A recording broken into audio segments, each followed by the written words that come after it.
I've owned this 2015 Nissan Leaf for 2 years now, and it's the 24 kilowatt battery, high-spec Techno version, and I've used it as a daily driver doing mainly town-bound errands. So here it is then, the good, the bad, and the other stuff you need to know. Life with a first-gen Leaf.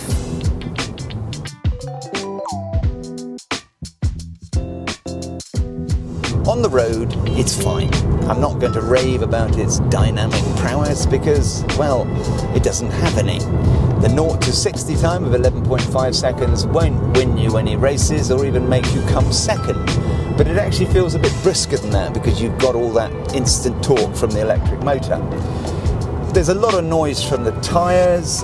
It's a bit stiff-legged, the suspension around town, but it's sweet to drive, easy to park, easy to live with.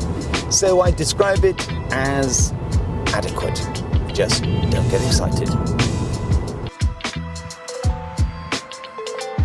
Now, if you're thinking about buying a used Leaf, the golden rule is buy the highest spec you can. This version has leather seats, heated front and rear seats, heated steering wheel, air conditioning, sat-nav, reversing camera, I'm sure I've forgotten something, screens full of all the energy information you could ever want.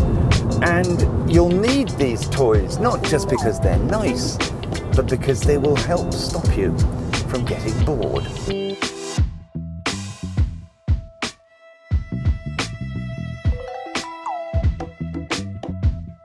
Range-wise, if you've got the 24 kilowatt battery, you will get between 70 to 75 miles to one charge. Trust me, I know this. That's if it's warm and you're not driving like a nutcase. If you get the 30 kilowatt battery, you'll get between 90 to 100 miles. And if you're driving on the motorway and you're doing, say, 80 miles an hour most of the time, you'll see those ranges drop quite dramatically. So if you buy a used Leaf, get used to the fact that you will need to drive like Mother Teresa. And charging, well, that's the easy bit.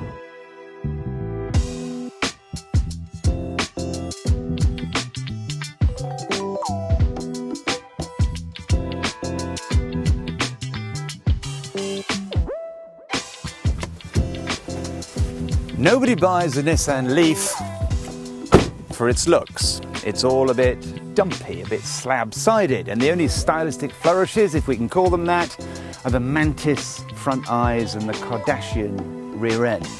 But that's not what people who buy this car are interested in. They are interested in volts and kilowatts. And here is old Sparky. This is the charger on top, underneath is the inverter, and at the bottom is the electric motor. It's a bit like a kind of hamburger.